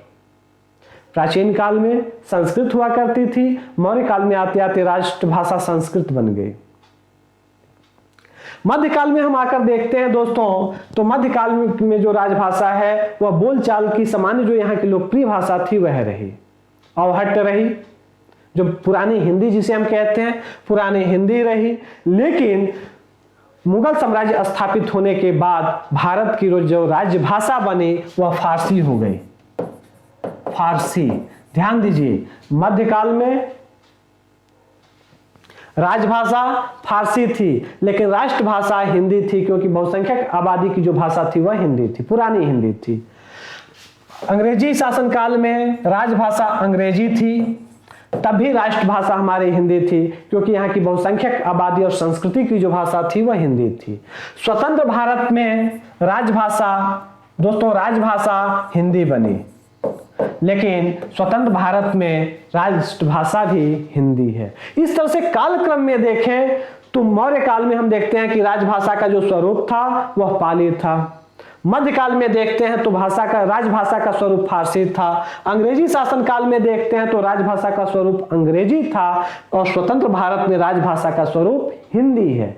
लेकिन राष्ट्रभाषा हमेशा वहां की लोकल भाषा होती है जो बहुसंख्यक आबादी द्वारा बोली जाती है। अब हम बात करें दोस्तों तो हम इस निबंध को देखते हैं। एक निबंध आपके सामने है, इस निबंध को देखते हैं और इससे यह देखेंगे कि निबंध कैसे लिखा जाता है, किन भावनाओं को कहाँ व्यक्त किया जाता है, हम इसकी चर्चा कर लेते हैं। दोस्तों तो सबसे पहले हम देख रहे हैं कि यह पारिभाषिक शब्दों से शुरू किया गया, पारिभाषिक शैली में शुरुआत इस निबंध की हुई है और देख रहे हैं कि राजभाषा का अर्थ है राजा या राज्य की भाषा, यानी जो राजा की भाषा हो या फिर राज्य की भाषा हो, वह भाषा जिसमें शासक या शासन का काम होता है, जिसका व्यवहार सामान्य जन भी करते हैं, उसे हम राजभाषा कहते हैं। यानी शासन का कार्य होता है तो सामान्य जन भी उसका व्यवहार करने लगते हैं। अंग्रेजी शासन काल में दोस्तों ध्यान दीजिए, अंग्रेजी राजभाषा थी क्योंकि राजा की भाषा, इंग्लैंड के राजा का क्राउन का हुकूमत था, राज की भाषा अंग्रेजी बना दी गई थी। तो पत्र व्यवहार तमाम सारी चीजें लोगों के लिए मजबूरी हो जाता है कि हम अंग्रेजी सीखें क्योंकि हमारा जो कार्य हो रहा है वो अंग्रेजी में हो रहा है। यही कहा है कि धीरे धीरे जन सामान्य की भाषा बनने लगती है जो राजभाषा होती है। यानी राजभाषा का अर्थ परिभाषा से यह शुरू किया गया है। आगे हम देखते हैं राजभाषा का प्रयोग क्षेत्र सीमित होता है, यानी राजभाषा का प्रयोग क्षेत्र सीमित होता है। कारण है कि वह केवल राजकाज में ही प्रयोग में या शासन प्रशासन में वह प्रयोग में लाई जाती है। अगर कुछ लोग उसका प्रयोग आम जन करते हैं तो वह जरूरत बस करते हैं। आगे हम देखते हैं जैसे वर्तमान काल में भारत के कार्यालयों और सार्वजनिक क्षेत्र के अतिरिक्त कुछ प्रदेशों उदाहरणार्थ हरियाणा, उत्तर प्रदेश, मध्य प्रदेश, बिहार, राजस्थान, दिल्ली इत्यादि में हिंदी में होता है। यहाँ का भाषा, कार्यालय भाषा क्या है? हिंदी है। जब आरओ का जब आप एग्जाम देने जाते हैं तो देखते हैं कि आपको कार्यालय हिंदी पढ़ना पड़ता है, ट्रांसलेट पढ़ना पड़ता है, रटना पड़ता है उसको। कारण क्या है कि उत्तर प्रदेश की राजभाषा हिंदी है, ताकि आप वो सीखें तभी आप राजकाज में, प्रशासन में आप भाग ले सकते हैं, उस शासन के कार्यों को सुचारू रूप से सब कर सकते हैं या समझ सकते हैं। लेकिन तमिलनाडु, बंगाल, महाराष्ट्र या आंध्र प्रदेश की सरकार अपनी अपनी भाषा में कार्य करती है क्योंकि उनकी राजभाषा वहाँ की जो भाषा है, जो लोकल भाषा है, वह वहाँ की राजभाषा है। तमिलनाडु में तमिल, बंगाल में बंगाली, महाराष्ट्र में मराठी, उनकी राजभाषाएं हैं। इस तरह से देखते हैं कार्य करती हैं, हिंदी में नहीं करती हैं, हिंदी में नहीं, अर्थात वे अपनी अपनी भाषा में कार्य करती हैं, हिंदी में नहीं। अर्थात जितनी भाषा हिंदी से इतर प्रदेश हैं वे अपनी भाषा में, अपने लैंग्वेज में काम करती हैं। अर्थात वहाँ की राजभाषा क्या है? उन्होंने जो बनाया है वह वहाँ की राजभाषा है। आगे बात करें, जबकि भाषा का क्षेत्र विस्तृत होता है और देशव्यापी होता है, लेकिन राष्ट्रभाषा का जो क्षेत्र होता है दोस्तों वह विस्तृत होता है और देशव्यापी होता है। यही कारण है कि हिंदी भारत की राष्ट्रभाषा है क्योंकि उसका विस्तार संपूर्ण प्रदेश में है और व्यापक विस्तार है। जहां राजभाषा का प्रयोग शासन के लिए किया जाता है, वहीं राष्ट्रभाषा में जनता अपनी भावनाओं को व्यक्त करती है, अपना स्वप्न देखती है, अपने विचारों को व्यक्त करती है। तो इसका तो यहां दिख रहा है कि राष्ट्रभाषा का क्षेत्र विस्तृत और देशव्यापी होता है। राष्ट्रभाषा सारे देश की संपर्क भाषा होती है, तो जो राजभाषा होती है वो पूरे देश की संपर्क भाषा भी बन जाती है क्योंकि वह लोगों की भाषा होती है। राष्ट्रभाषा के साथ जनता का भावात्मक लगाव होता है क्योंकि उसके साथ जनसाधारण की संस्कृति जुड़ी रहती है। तो दोस्तों जो राष्ट्रभाषा होता है वो जनता उसमें सोचती विचारती है, उसकी संस्कृति उसमें होती है। जब आप गीत गाते हैं दोस्तों ध्यान दीजिए, तो अपनी भाषा में आप गाते हैं, अपनी भावनाओं को अपनी भाषा में व्यक्त करते हैं, तो आपका जो जुड़ाव होता है राष्ट्रभाषा से अधिक होता है। आप ही से पूछा जाए कि आप कार्यालयी भाषा से कितने जुड़े हुए हैं तो आप कहेंगे अरे यार जरूरत पड़ती है तो उसका प्रयोग करते हैं, नहीं तो नहीं करते हैं। लेकिन आप अपनी भाषा का प्रयोग हमेशा करते हैं, बोलचाल में भी करते हैं। तो राष्ट्रभाषा क्या है? आपकी संस्कृति आपके सुख दुख से यहाँ जुड़ी हुई है, संस्कृति जुड़ी रहती है। राजभाषा के प्रति वैसा सम्मान हो तो सकता है परंपरा, लेकिन परंपराएं जुड़ी भी हो सकती हैं लेकिन नहीं भी हो सकती हैं। तो दोस्तों राजभाषा के साथ हमारा सम्मान हो सकता है वैसा, जैसे हमारी राजभाषा हिंदी है तो हम उतना सम्मान देते हैं, हमारी परंपराएं हिंदी से जुड़ी हुई हैं, लेकिन यह जरूरी नहीं है कि अगर दूसरी राजभाषा बना दी जाए तो हमारी परंपराएं उससे जुड़े, हम उसके प्रति उतना सम्मान प्रकट करें। अंग्रेजी अगर राजभाषा बना दी जाए उत्तर प्रदेश की तो हमारा सम्मान उसके प्रति नहीं रहेगा, हमारी परंपराएं अंग्रेजी से जुड़ नहीं जाएंगी। आगे कहता है क्योंकि वो अपने देश की भाषा हो भी सकती है, गैर देश से आए शासक की भी भाषा हो सकती है, इसलिए जुड़ी रह सकती है कि वो अपने देश की भाषा हो सकती है, और इसलिए नहीं जुड़ी रह सकती है कि वह दूसरे देश से आए शासक की भाषा हो सकती है। अंग्रेज दूसरे देश से आए थे तो उनकी भाषा अंग्रेजी थी, तो हमारी परंपरा अंग्रेजी से नहीं जुड़ी है, हिंदी से जुड़ी है। यही कहा है कि मैंने आपको पहले हिंदी के बारे में बताया कि वह हमारी पहचान से जुड़ी है। मुगल आए, फारसी और अरबी लेकर आए, तुर्की लेकर आए, क्या हम जुड़ पाए उससे? नहीं जुड़ पाए। हमारी संस्कृति उससे जुड़ पाई? नहीं जुड़ पाई। हिंदी ने उसे ही अपना लिया, हमारी भारतीय संस्कृति ने उन्हें अपना लिया, क्योंकि ये ग्रहणशील है संस्कृति। आगे हम देखते हैं, ध्यातव्य है कि राजभाषा को अभिव्यक्ति सीमित विषयों तक होती है। जो राजभाषा की अभिव्यक्ति करने की क्षमता होती है वो सीमित विषय तक होती है, क्योंकि इसका काम कितना है? राजकाज के संचालन तक सीमित है। अब आप ही बताइए, आप जब कोई तहसील पे जाइए, कोई लेटर लिखवाइए, वहां ऐसे ऐसे शब्द आपको मिलेंगे उसका प्रयोग आप करते ही नहीं है। वह शब्द सीख भी लेंगे तो समाज में उसका प्रयोग आप नहीं करेंगे। कारण क्या है कि उसकी जो अभिव्यक्ति है वह सीमित है, वह सीमित अर्थों का संवहन कर सकती है। आगे मसलन शासन, विधान, न्यायपालिका और कार्यपालिका आदि तक, और यह अभिव्यक्ति क्रमशः रूढ़ और रुक्ष होती है। यह दोस्तों ध्यान दीजिएगा, यह जो अभिव्यक्ति होती है रूढ़ होती है और रुक्ष होती है। रुक्ष मतलब रूखा होती है। शासन की भाषा आप देखिए तो अगर जहां जो लिखा जाएगा वहां लिखना तय है, भले वो बोलचाल में आए ना आए, समझ में आए ना आए, आपको वही शब्द लिखना पड़ेगा। साकिन लिखना पड़ेगा, कहीं पुत्र लिखा है तो आप साकिन लिखिए। तमाम सारे ऐसे शब्द हैं, वल्द, तो ये तमाम ऐसे शब्द हैं जिनका प्रयोग आप नहीं कर पाते हैं। आप आज भी जाएंगे अगर राजकाज की भाषा देखने तो वहां फारसी और अरबी के शब्द आपको मिल जाएंगे, क्योंकि एक लंबी परंपरा रही है राजभाषा में फारसी और अरबी का, और आज तक वह बनी हुई है दोस्तों। आगे लेकिन राष्ट्रभाषा की बात करें तो राष्ट्रभाषा में लालित्य होता है, उसकी शैली मुहावरेदार होती है और शैलियों में विविधता होती है। यही कहा है कि उसका राष्ट्रभाषा का स्थान राजभाषा नहीं ले सकता है। और राजभाषा देश की बहुसंख्यक भाषा भी होती है। हर दफ्तर की बनी बनाई शब्दावली है, वाक्यों का एक ढर्रा है और उसी पर वह चलता है। किसी ऑफिस की धारा को देखें तो वह एक बनी बनाई शब्दावली है, उसी में वहां काम होगा।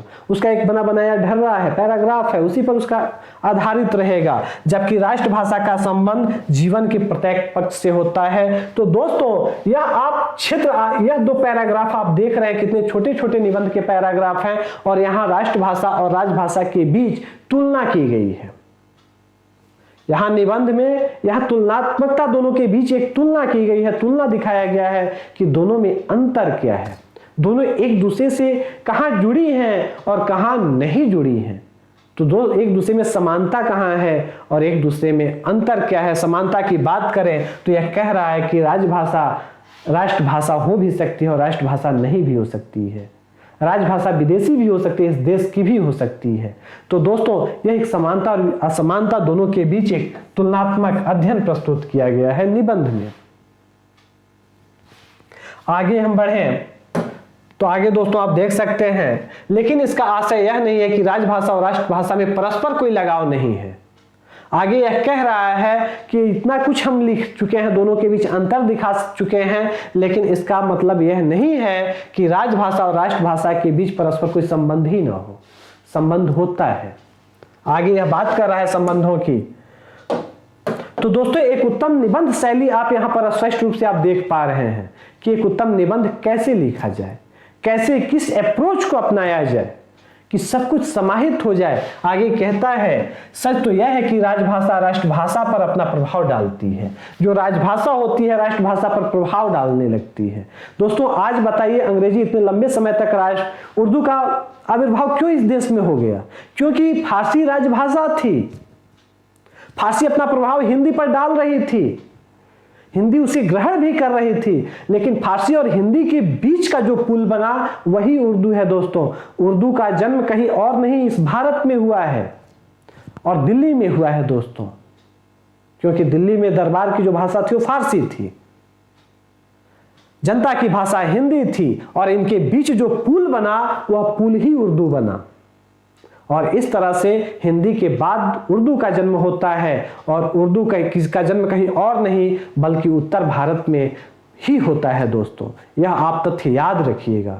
उर्दू विदेशी भाषा नहीं है, हमारे देश में जन्मी एक देसी भाषा है।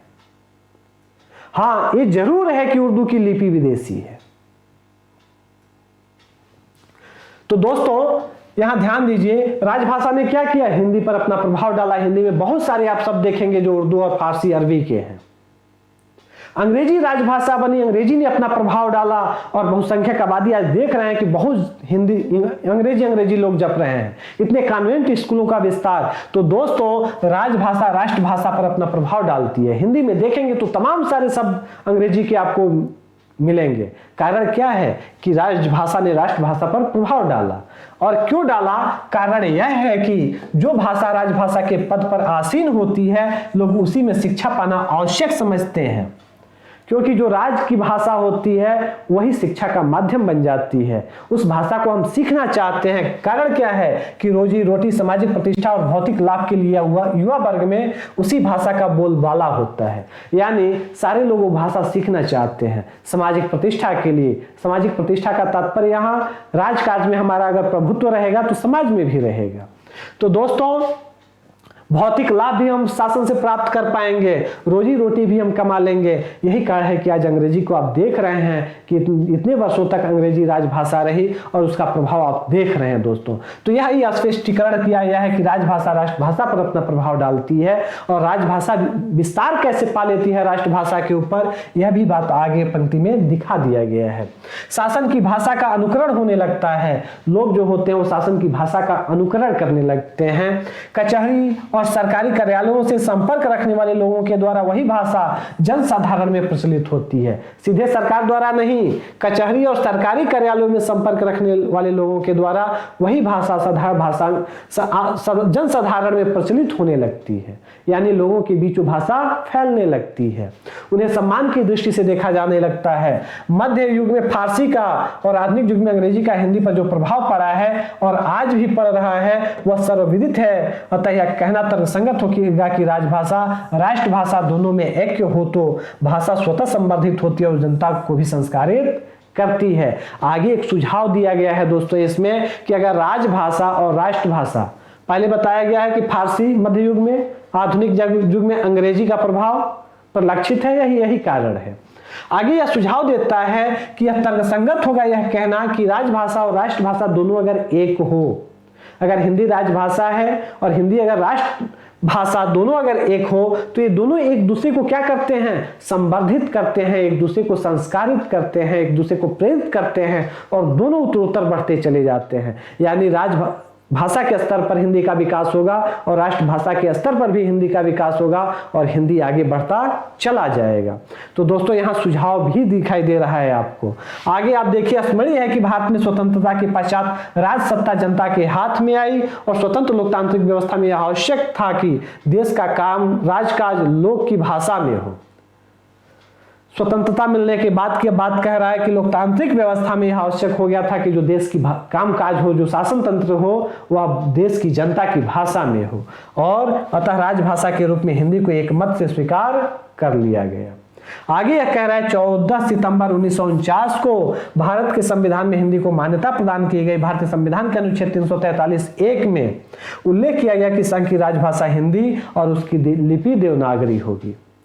यानी दोस्तों अब तक निबंध ने क्या बता दिया, इतना कुछ बता दिया है कि आपको अन्यत्र कहीं और जाकर सोचना नहीं है।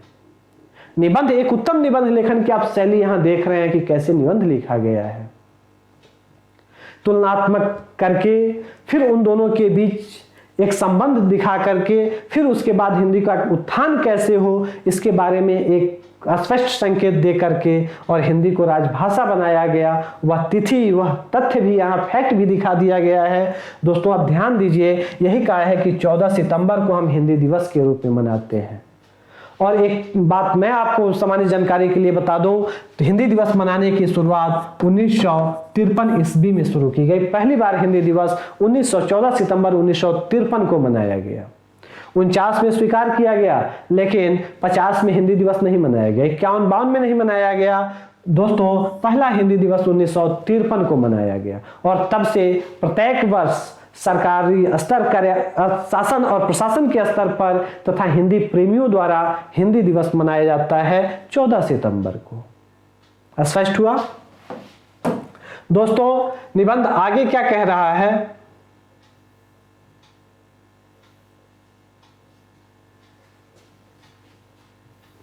आगे निबंध कह रहा है कि यह भी उल्लेखनीय है कि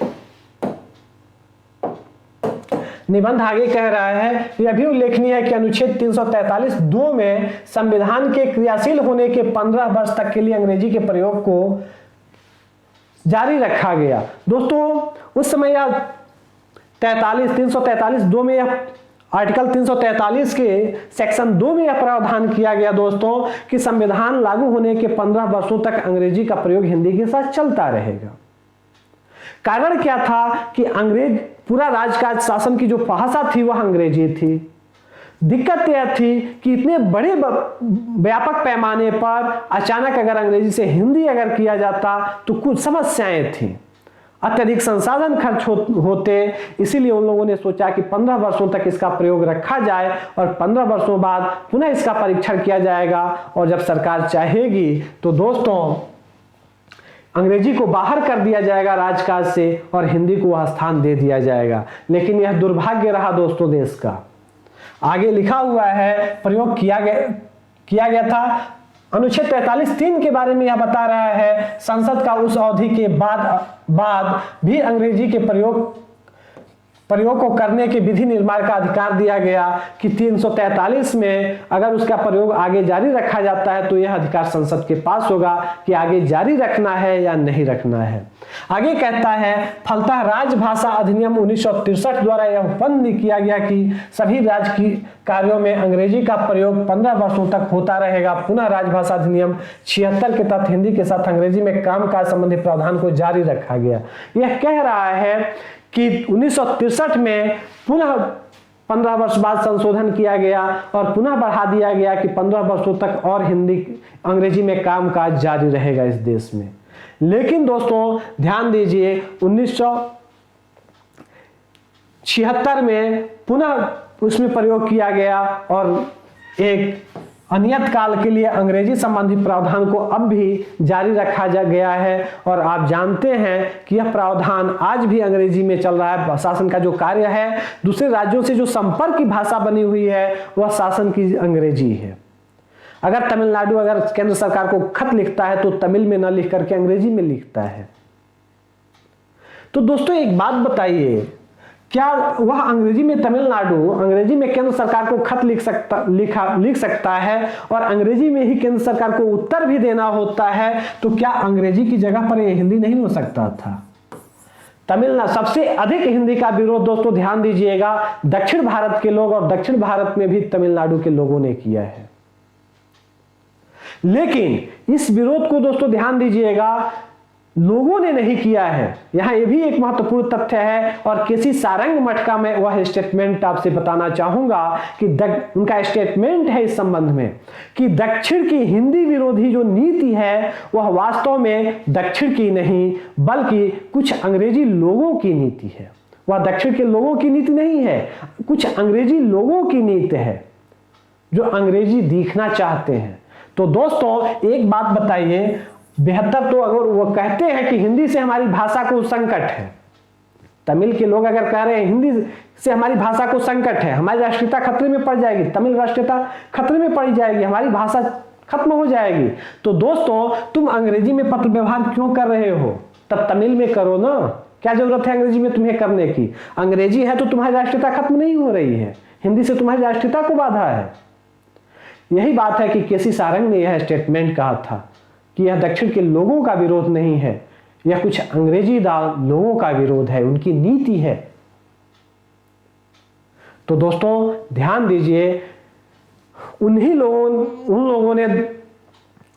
लोगों ने अंग्रेजी का विरोध किया था और इस विरोध के फलस्वरूप ही दोस्तों अंग्रेजी आज भी चल रहा है। भारत सरकार नहीं चाहती कि कहीं कोई विरोध हो, किसी भाषाई आधार पर संघर्ष हो। लेकिन दोस्तों अगर अंग्रेजी में आप भेज सकते हैं तो हिंदी में भी तो भेज सकते थे। क्या हिंदी से ऐसी कौन सी खतरा है जो अंग्रेजी से आपको नहीं है? खतरा तो अंग्रेजी से आपको होनी चाहिए, एक विदेशी भाषा है। दोस्तों आप लाख अगर फर्राटे से अंग्रेजी बोलते हो, खूब तेज, किसी अंग्रेज बच्चे से भी अधिक आपको अंग्रेजी आती हो, उससे भी शुद्ध अगर आप अंग्रेजी बोलते हो, फिर भी वह अंग्रेज आपको हीन दृष्टि से देखेगा। उसे अपने आप पर गर्व होगा कि हमारी भाषा ये बोल रहा है। दोस्तों अगर आपको अपने आप पर फख्र करना है तो आपके पास अपनी भाषा होनी चाहिए। अंग्रेज आपको अंग्रेजी बोलने से अंग्रेज आपको अपनी जगह पे नहीं बैठा देंगे, आपको वह महत्व नहीं दे देंगे। वह महत्व आपको अंग्रेजी बोलने से नहीं मिलेगी, आपकी योग्यता और ज्ञान से वह महत्व मिल सकता है, किसी भाषा से वह महत्व आपको नहीं मिलने वाला है। तो दोस्तों ध्यान दीजिए, अंग्रेजी जानिए, सीखिए, लेकिन अंग्रेज बनने की कोशिश मत कीजिए। अंग्रेजी जरूरी है तो जानिए, लेकिन अंग्रेज मत बनिए, अपनी जड़ों से मत कटिए, हिंदी को बचाए रखिए। और दोस्तों तो अब आप यहां पर आकर जहां हिंदी के विरोध की बात हो तो केसी सारंग मठ का यह स्टेटमेंट वहां लिखा जा सकता है, वह दिखाया जा सकता है। आगे जहां तक भाषा का प्रश्न है तो हिंदी को राष्ट्रभाषा कहने पर यह कहकर आपत्ति उठाई जाती है कि भारत की अनेक भाषाओं की तुलना में उसे अधिक गौरव दिया जा रहा है।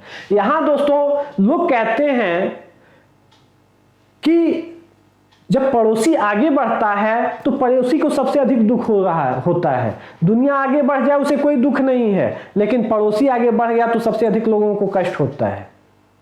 अपना बच्चा फेल हो रहा है, फेल होने का दुख नहीं होता है, लेकिन पड़ोसी का बच्चा पास हो गया तो लोगों को कष्ट होता है कि वो पास हो गया। अपने फेल हुए बच्चे का वो जिक्र नहीं करेंगे, चिंतन नहीं करेंगे कि हमारा बच्चा फेल क्यों हुआ, लेकिन वो पास क्यों हुआ इस पर वो चिंतन जरूर करेंगे, उसका बच्चा पास हो गया, बहुत पढ़ता था। तो दोस्तों हमारी जो मानसिकता क्या है, वो जलने वाली मानसिकता है। और यही मानसिकता दोस्तों यहाँ पे दिखाई दे रही है, दिखाया गया है संश्लिष्ट भाषा में कि दोस्तों राष्ट्रभाषा कहने पर आपत्ति इसलिए उठाई जाती है कि भारत की अनेक भाषाओं की तुलना में उसे अधिक गौरव दिया जाता है। तमिलों को लगता है कि तमिल को इतना गौरव नहीं मिल रहा है, हिंदी को इतना गौरव हम क्यों दें, नहीं देंगे, हम अंग्रेजी बोलेंगे। यार यह भारत की भाषा है, एक भाषा रहे क्या दिक्कत है, तुम अंग्रेजी बोलोगे तो अंग्रेज हो जाओगे, तुम्हें वह महत्व तो मिल जाएगा। तो दोस्तों ध्यान दीजिए, केवल यह हिंदी विरोध इसलिए है कि उन्हें अन्य भाषाओं को लगता है कि हिंदी को गौरव दिया जा रहा है, वो क्यों आगे बढ़ जाएगा, नहीं बढ़ने देंगे। और भारत में गुलामी का एक कारण यह भी था कि सारे लोग यही सोचते थे कि वह राजा हमसे आगे बढ़ जाएगा, चलो अंग्रेजों की सहायता करो, उसको खत्म कर दो, और अंत में सब खत्म हो गए। तो दोस्तों यही होगा कि अगर जिस दिन हिंदी खत्म हो जाएगी, भारत की अन्य भाषाई अस्मिताएं भी मिट जाएंगी, अन्य भाषाओं का भी अस्तित्व मिट जाएगा। यह तय है कि जिस दिन मुगल साम्राज्य का पतन हुआ, भारत का पतन तय हो गया। भारत की गुलामी के इतिहास उसी समय से शुरू हो गए। तो दोस्तों जिस दिन हिंदी का पतन हुआ, अन्य भाषाएं भी अपने आप को बचा नहीं पाएंगी, खत्म हो जाएंगी, उनकी अस्मिता नहीं रह जाएगी। तो दोस्तों इन भाषाओं की अस्मिता हिंदी सुरक्षित रख सकती है, तो हिंदी को हमें प्रोत्साहित करना चाहिए। हिंदी का विरोध सबसे अधिक तमिलनाडु में होता रहा है, यहाँ स्पष्ट है। यहाँ के राजनीतिज्ञों ने हमेशा हिंदी विरोध को चुनाव का मुद्दा बनाया। फायदा क्या है, चुनाव का मुद्दा बनाया। यदि वे तमिल का समर्थन करते हैं तो बात समझ में आती, परंतु वह अंग्रेजी का समर्थन करते हैं और वे मानो अंग्रेजी दूषित, मानो अंग्रेजी से तमिल भला हो जाए, अंग्रेजी पढ़े लिखे उनसे बाजी मार ले जाए, कोई बात नहीं। अंग्रेजी पढ़े लिखे लोग उनसे भले बाजी मार ले जाए, उन्हें तकलीफ नहीं होती है, हिंदी वाले न मारे बाजी। और इस तरह से दोस्तों यह कुछ स्वार्थी लोगों का दक्षिण भारत के उनका मकसद है हिंदी विरोध करके अपनी रोटी सेकना और राजनीति पर कब्जा करना, और यह चीज यहाँ स्पष्ट दिखाया गया है। तो दोस्तों यह एक निबंध क्या है, एक निबंध दिशा दे रहा है कि हिंदी विरोध करने वाले लोग वाजिब नहीं है, तर्कसंगत नहीं है। आगे यही कह रहा है कि यदि वे हिंदी का विरोध करते हैं, तमिल का समर्थन करते हैं, तो तमिल को बढ़ाएं, फिर अंग्रेजी को क्यों बढ़ा रहे हैं। उनका तमिल प्रेम समझ में आता है, लेकिन अंग्रेजी जो प्रेम दिखा रहे हैं वह समझ से परे है। इस बात का उल्लेख इस पैरे में किया गया है। आगे कहा गया है, सच्चाई यह है कि हिंदी को राष्ट्रभाषा कहने वाले उसे कोई गौरव प्रदान करने की भावना से ऐसा नहीं करते हैं। यहां भी स्पष्ट रूप से कह दिया गया है कि हिंदी वाले अगर राष्ट्रभाषा कहते हैं तो उसे गौरव प्रदान करने के लिए वो ऐसा नहीं करते हैं कि हमारी हिंदी बहुत बड़ी है, बहुत अच्छी है, और न अन्य भाषाओं से उसकी तुलना बताने में हीन भावना से करते हैं कि अन्य भाषाएं हिंदी से कमतर है। हिंदी वाले को कभी ये नहीं सुनेंगे कि वो भाषा कमजोर है, पंजाबी खराब है, तमिल खराब, ये खराब है, वो खराब है, कभी नहीं सुनेंगे आप कि हिंदी वाले किसी भाषा की शिकायत करते हो या अपनी भाषा को गौरवान्वित करते हो। उनका यह मकसद कतई नहीं होता है। इसका जो कारण है वह राष्ट्रभाषा शब्द के प्रयोग का ऐतिहासिक कारण है। इसका इतिहास सम्मत और तर्कसंगत कारण है कि हम हिंदी को राष्ट्रभाषा कहते हैं। वह कारण है, हिंदी को राष्ट्रभाषा इसलिए नहीं कहा गया कि वह राष्ट्र की एकमात्र या सर्वप्रमुख भाषा है, बल्कि इस नाम का कोई अंग्रेजी को ध्यान में रखकर किया गया है।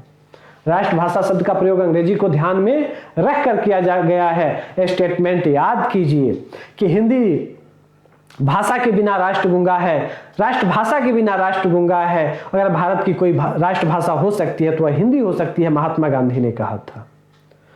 तो यानी आप देख रहे हैं कि जो भी अगर लोगों ने तमाम सारे स्टेटमेंट आप राजनीतिज्ञों का देखेंगे तो यह देखेंगे कि हिंदी का जो स्टेटमेंट है वह ऐतिहासिक कारण है। जब हम स्वदेशी आंदोलन चल रहा था, आगे लिखा गया है कि अंग्रेजी एक विदेशी भाषा थी जो विदेशी शासन का अनिवार्य अंग थी, यानी जो विदेशी शासन था उसका यह अनिवार्य हिस्सा थी। अंग्रेजी शासन सूत्र का विरोध करते समय उससे संबद्ध और भी वस्तुएं थी जिनका विरोध करना आवश्यक हो गया था। जब हम स्वदेशी अपना रहे थे तो हमारी जरूरत हो गई थी कि हम स्वदेशी भाषा भी अपनाएं, और हिंदी में ही वह सामर्थ्य की सारी भाषाओं को एक सूत्र में जोड़ सकती थी। जैसे सुभाष चंद्र बोस ने कहा है, राष्ट्र की यदि पूरे भारत में प्रांतीय ईर्ष्या द्वेष को दूर करने में जितनी सहायता इस हिंदी प्रचार से मिलेगी उतनी अन्य किसी चीज से संभव नहीं है। इस सुभाष चंद्र बोस ने यह स्टेटमेंट दिया था। उन्होंने कहा था कि अगर ये वैमनस्य खत्म करना है तो हिंदी का प्रचार किया जाए। तो इस तरह से दोस्तों विदेशी भाषा का प्रभाव केवल शासन तक ही सीमित नहीं रहता, वह संस्कृति को भी प्रभावित करती है। आप देख रहे हैं यह बात स्पष्ट रूप से कहा गया है। इसीलिए स्वाधीनता संग्राम के समय नेताओं ने प्रत्येक दृष्टि से स्वदेशीपन या यूं कहें कि राष्ट्रता की भावना जगाने की कोशिश की। यह नाम उसी प्रसंग में सामने आया। अंग्रेजी जैसी विदेशी भाषा को छोड़कर अपनी भाषाओं के प्रति उन्मुख होना चाहिए। यह उस आंदोलन का लक्ष्य था कि हमारी भाषा भी स्वदेशी हो। जब हम स्वदेशी आंदोलन कर रहे हैं, स्वदेशी चीजों को अपना रहे हैं, तो हिंदी को राष्ट्रभाषा कहने का एक ऐतिहासिक कारण है और वह तर्कसंगत कारण यहाँ दिया गया है। मैंने निबंध पढ़ाते समय आपको बताया था कि निबंध में अपने बातों को प्रमाणित भी करते चलिए, साक्ष्य ऐसे दीजिए कि आपकी बात प्रमाणित हो, तर्कसंगत लगे। दोस्तों वह प्रत्येक वाक्य में यहाँ निबंध में दिखाई दे रहा है। तो निबंध की एक खूबी आप देख रहे हैं कि निबंध हमें कैसा होना चाहिए और कैसे लिखना चाहिए। आगे दोस्तों बात करें तो कांग्रेस ने कानपुर अधिवेशन 1925 में यह प्रस्ताव स्वीकृत किया कि अपने सभी कार्यों में प्रादेशिक कांग्रेस कमेटियां प्रादेशिक भाषाओं अथवा हिंदुस्तानी का प्रयोग करें। स्मरणीय है कि भारत में स्वतंत्रता के पश्चात राज्य सत्ता जनता के और अखिल भारतीय स्तर पर हिंदी भाषा का प्रयोग हो। सबसे पहले कानपुर अधिवेशन 1925 में यह प्रस्ताव लाया गया कि कांग्रेस की जो भी क्षेत्रीय स्थानीय कमेटियां हैं वह हिंदी भाषा का प्रयोग करें। केंद्र के स्तर पर भी विदेशी भाषा के स्थान पर राष्ट्रभाषा के प्रयोग को स्थान देने के लिए स्वीकृत किया गया। जैसा कहा गया है, विदेशी शासन के विरुद्ध आंदोलन को सक्रिय बनाने का यह एक अंग या दूसरी बात यह कि संपूर्ण राष्ट्र में संचार की कोई भाषा हो सकती है तो वह हिंदी है, और हिंदी की इसी विशेषता को ध्यान में रखकर संविधान में उसे राजभाषा के रूप में स्वीकृत किया गया। यहां आप स्पष्ट रूप से बात जान चुके हैं कि हिंदी का ऐतिहासिक कारण है राष्ट्रभाषा कहने का। दोस्तों अगला पैराग्राफ है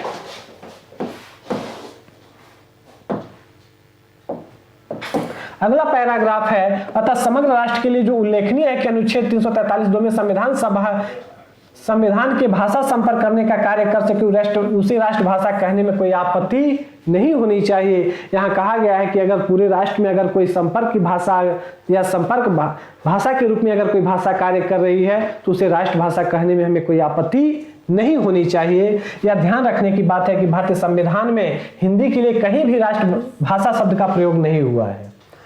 इसे या तो संघ भाषा लैंग्वेज ऑफ यूनियन या संघ की राजभाषा ऑफिशियल लैंग्वेज ऑफ यूनियन कहा गया है। संघ भाषा कहने के पीछे भी उद्देश्य वही है जो राष्ट्रभाषा के पीछे है। राष्ट्रभाषा सारे संघ के लिए प्रयुक्त हो, उसे संघ भाषा कहना उपयुक्त ही है क्योंकि भारत को राज्यों का संघ कहा गया है। तो यही कहा है कि हिंदी संघ की भाषा है। आगे गौरतलब है कि भाषाई आधार पर राज्यों के निर्माण के पश्चात प्रत्येक राज्य के लिए एक एक भाषा स्वीकृत हुई। जब भाषाई आधार पर राज्य बने तो सारे राज्यों के आधार पर एक भाषा स्वीकृत कर ली गई कि आप अपना राजभाषा, अपने कामकाज की भाषा आप चुन सकते हैं। यह विविधता में एकता को दर्शाता है दोस्तों। एकता वह हिंदी है और तमाम जो सारी भाषाएं हैं वह उसकी वैविध्य है, उसकी विविधताएं हैं। इसको चाहे तो राजभाषा भी कह सकते हैं। तो इन भाषाओं को हम राजभाषा कहते भी हैं। बिहार की राजभाषा क्या है, तमिलनाडु की राजभाषा क्या है, तो संघ की राजभाषा हिंदी है। अन्य राज्यों की अलग अलग राजभाषाएं हैं और उन्हें हम राजभाषा ही कहते हैं।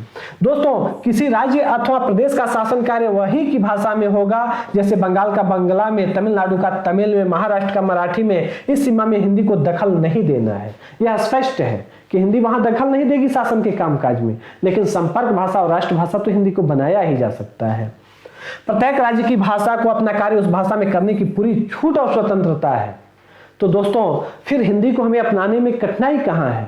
आप अपनी भाषा का उन्नयन कीजिए ना। आप तमिलनाडु है, तमिल भाषा को उन्नयन कीजिए, हिंदी को कोई आपत्ति नहीं है। तमिल को आगे बढ़ाइए, अनुदान दीजिए भाषा के विकास और प्रचार और प्रसार के लिए, कोई आपत्ति नहीं है। लेकिन हिंदी का विरोध आप क्यों कर रहे हैं? यह समझ से परे की बात है दोस्तों। और यह इसलिए क्योंकि आप ऊपर पढ़ चुके हैं। यह विरोध किस लिए है? कुछ अंग्रेजी दा मुट्ठी भर लोगों के स्वार्थ के लिए है। किंतु भारत 28 राज्यों का एक संघ है दोस्तों। 28 राज्य, 29 राज्य, जम्मू कश्मीर को 2 केंद्र शासित प्रदेश में बांट दिया गया, तो 29 राज्य थे, इस समय नहीं है, 28 राज्य हैं। तो भारत 28 राज्यों का एक संघ है। इसीलिए राज्य की सीमा पार करने पर एक ऐसी स्थिति आती है जिसमें एक भाषा को छोड़कर दूसरी भाषा से मुकाबला होता है। जब हम भाषाई सीमा पार करते हैं तो एक भाषा छोड़कर दूसरी भाषा से हमारा मुकाबला होता है। जैसे कोई तमिलनाडु का तमिल भाषा और कश्मीर का कश्मीरी भाषा बोल रहा है। दोस्तों इन दोनों के बीच अब संवाद संभव नहीं है, लेकिन कोई ऐसी भाषा हो कि दोनों समझ रहे हो, तो यह कार्य हिंदी कर सकती है और अच्छे से कर सकती है। तो इसलिए हिंदी को संपर्क भाषा होनी चाहिए। यहाँ बता रहा है उदाहरण के लिए केरल की भाषा मलयालम है, कश्मीर की कश्मीरी है। दोनों भाषाएं परस्पर अबोध्य हैं दोनों लोगों के लिए। केरल के लोगों के लिए कश्मीरी अबोध्य है और कश्मीरी लोगों के लिए मलयालम अबोध्य है। इस कठिनाई को दूर करना है। यह कार्य अंग्रेजी में हो यह ठीक नहीं है, क्योंकि वह हमारे पराधीनता यानी सांस्कृतिक दासता की प्रतीक है। दोस्तों यह कार्य हिंदी को करना चाहिए। इसलिए अंतः प्रादेशिक संचार के लिए हिंदी आवश्यक है और इसलिए हिंदी हमारी संपर्क भाषा बननी चाहिए। आगे है, एक प्रश्न यह है कि केंद्र और राज्यों के बीच संचार की भाषा क्या हो। यह कार्य अब तक अंग्रेजी ने किया है, करती आ रही है, उसे अब हिंदी करे, यह आवश्यक है। दोस्तों यह बात भी दिखा दिया गया है कि आवश्यकता किस बात की है। तो एक निबंध किया, अच्छे निबंध की आप विशेषता को यहाँ पर देख रहे हैं। इससे आगे बढ़ने पर अंतर्राष्ट्रीय संचार की स्थिति आती है, जिसमें दूसरे देशों के साथ हमारा संपर्क अपेक्षित होता है कि दूसरे देशों के साथ हम संपर्क किस भाषा में रखें। यह काम अक्सर अंग्रेजी से लेते हैं, लेकिन उससे राष्ट्रीय सम्मान को अनेक बार ठेस भी पहुंचती है। अगर यही काम हम हिंदी में करें तो हमें अंतर्राष्ट्रीय स्तर पर आत्मसम्मान हमारा बचा रहेगा, सुरक्षित रहेगा। दोस्तों आगे लिखा है,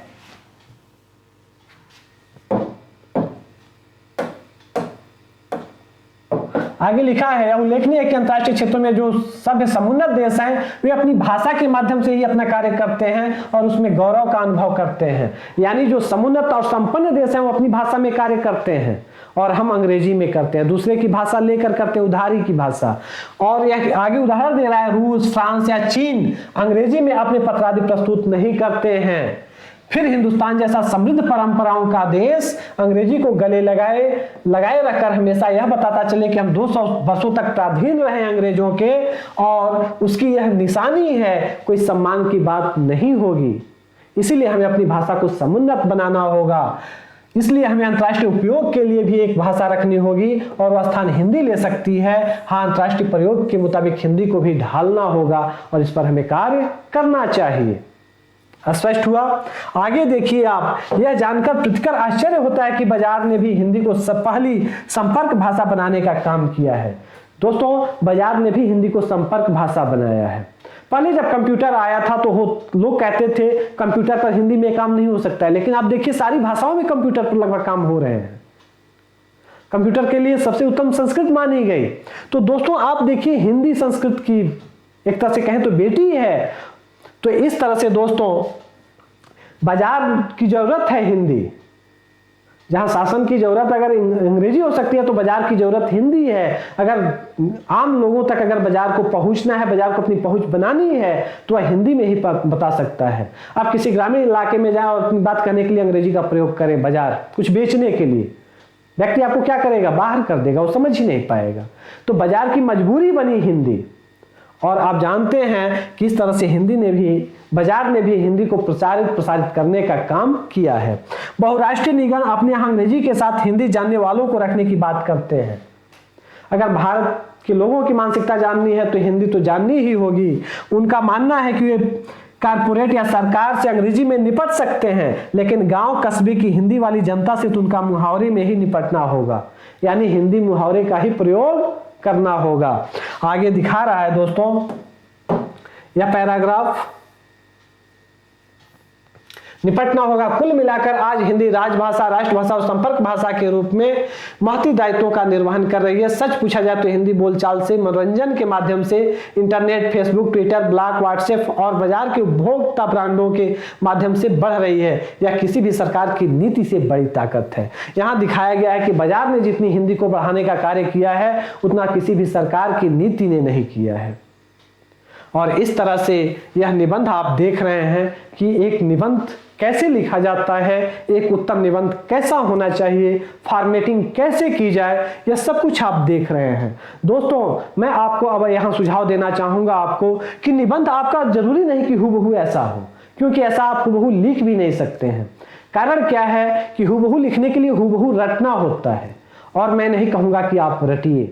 दोस्तों आप इतनी समझ विकसित कर लीजिए कि जो चीज आप पढ़े हुए हैं इसको आप कैसे प्रस्तुत कर सकते हैं, रिप्रेजेंट कर सकते हैं। और यह विशेषता आप में तभी आएगी, आप इस निबंध को स्क्रीनशॉट ले सकते हैं, इस निबंध को देखिए, पढ़िए और पुनः इसे अपनी भाषा में, अपनी शैली में आप प्रस्तुत करिए।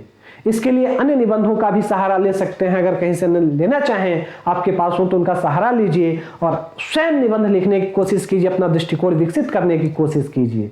मैं तो सिर्फ एक एग्जाम्पल प्रस्तुत कर रहा हूं आपके सामने कि निबंध कैसे लिखा जाए, उत्तम निबंध कैसे आप लिख सकते हैं। और इस तरह से दोस्तों निबंध लिखते समय मैं आपको बता दूं, यह परीक्षा मंथन का भी निबंध मंथन है 2020-21, यह नया वर्जन है। यह निबंध आपके लिए के निबंध प्रतियोगी परीक्षा में निबंध लिखने के लिए बहु उपयोगी सिद्ध होगा। यहाँ तक कि इसमें करंट के मुद्दे भी शामिल किए गए हैं। अगर आपके पास अगर यह किताब है तो आप करंट के मुद्दे को भी बखूबी समझ सकते हैं, क्योंकि इनमें निबंधों की व्यापकता है दोस्तों।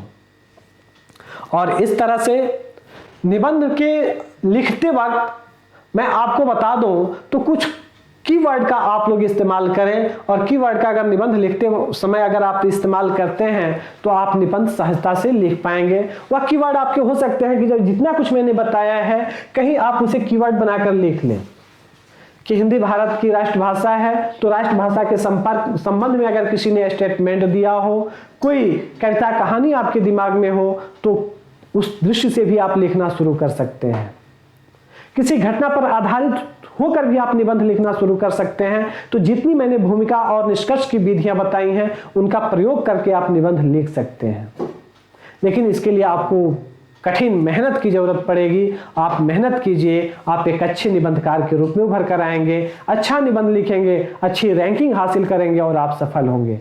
और इसी के साथ दोस्तों, यह स्टेटमेंट आप निबंध लिखिएगा हिंदी भाषा पर तो आपके पास यह होना चाहिए। और इसी के साथ यह क्लास देखने के लिए आप सबको धन्यवाद। Thank you.